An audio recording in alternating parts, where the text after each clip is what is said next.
Selamat pagi Dewan Juri. Saya pembicara satu. Kali ini saya akan membahas Dewan ini akan melarang sekolah untuk mengeluarkan siswa yang melakukan pelanggaran berat seperti perundungan dan penggunaan narkoba. Jadi, saya sepakat dengan Dewan ini. Seperti yang kita ketahui, sekolah selain tempat mendapatkan ilmu juga berperan sebagai tempat pembentukan karakter individu yang berbudi pekerti baik. Sehingga bisa dikatakan sekolah adalah rumah kedua setelah keluarga untuk membentuk pribadi individu yang baik. Karena setiap siswa berhak mendapatkan bimbingan dan konseling. Dapat kita ketahui, ada alasan tersendiri mengapa mereka melakukan pelanggaran tersebut. Oleh karena itu, sebaiknya siswa yang melakukan pelanggaran berat, alangkah baiknya dilakukan pembinaan. Karena setiap siswa berhak untuk mendapatkan pembinaan dan pendidikan yang layak. Merujuk kepada Undang-Undang Dasar 1945 Pasal 31 Ayat 1 yang berbunyi, setiap warga negara berhak mendapatkan pendidikan. Terdapat beberapa faktor yang mempengaruhi siswa melakukan pelanggaran baik internal maupun eksternal. Contoh faktor internal adalah konflik diri dan kontrol diri yang lemah. Kemudian faktor eksternal ialah lingkungan, rumah tangga, dan lingkungan masyarakat. Seperti kasus perundungan, sebaiknya pelaku tidak langsung dikeluarkan oleh pihak sekolah, namun dilakukan pembinaan dan edukasi dengan mengajarkan menghargai perbedaan, menumbuhkan rasa empati, dan membentuk karakter yang bermoral.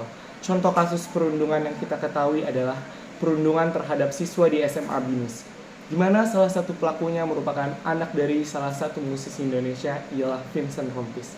Berawal dari korban yang berniat masuk ke kelompok tersebut, berakhir dengan penganiayaan oleh para pelaku. Berdasarkan keterangan polisi, perundungan yang dilakukan oleh pelaku adalah tradisi tidak tertulis yang dilakukan kelompok tersebut untuk setiap para anggota yang memasuki kelompok. Pada contoh kasus ini adalah kurang kontrol diri sehingga menyebabkan individu melakukan tindak kekerasan. Saya tidak setuju apabila seorang siswa yang melakukan pelanggaran berat langsung dimutasi atau dikeluarkan oleh pihak sekolah. Apakah hal ini tidak berpengaruh terhadap karakter siswa tersebut? Dengan mengeluarkan atau memutasi siswa tersebut, pastilah akan berpengaruh terhadap psikis dan mental siswa.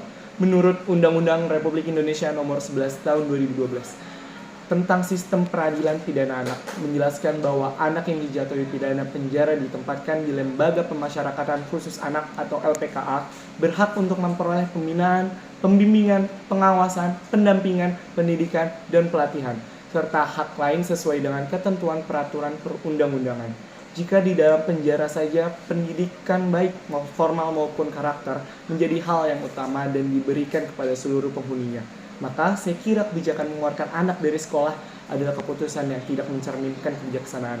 Sekolah seharusnya menjadi wadah untuk melaksanakan pendidikan baik siapa saja tanpa diskriminasi terhadap anak yang memiliki stigma nakal ataupun tidak. Apabila sekolah yang memiliki tanggung jawab moral untuk mendidik dan menuntun anak untuk mengenal dunia dan isinya menyerah karena stigma anak nakal atau kurang ajar atau bahkan merusak moral yang didapat dari komentar netizen atau cemoohan masyarakat, lantas kepada siapa kita mengharapkan pendidikan yang mencerdaskan dan menyadarkan? Sampai kapan pendidikan Indonesia akan seperti ini terus-menerus? Sampai kapan Indonesia terus menjadi negara berkembang dan tidak berubah menjadi negara maju yang taraf dan tingkatan yang lebih baik dari negara berkembang? Jika dikeluarkan dari sekolah, apakah siswa tersebut tidak akan dipandang sinis oleh masyarakat? Oleh sebab itu, sebaiknya siswa yang melakukan pelanggaran berat dilakukan pembinaan dan pendidikan karakter. Karena sesuai dengan pembukaan Undang-Undang Dasar 1945, yaitu mencerdaskan kehidupan bangsa. Kesimpulannya adalah, saya rasa hukuman ini tidak perlu diterapkan di sekolah lagi. Sekolah sebenarnya adalah tempat untuk mendidik budi pekerti generasi penerus bangsa. Mendidik dalam arti yang seharusnya adalah proses memanusiakan manusia, yaitu pengangkatan manusia ke taraf yang lebih baik lagi. Apabila dalam prosesnya ditemukan penyimpangan, tugas pendidiklah untuk mengembalikan siswa menyimpang tersebut kepada jalur yang benar. Sampai kapan Indonesia akan menjadi negara yang terus berkembang?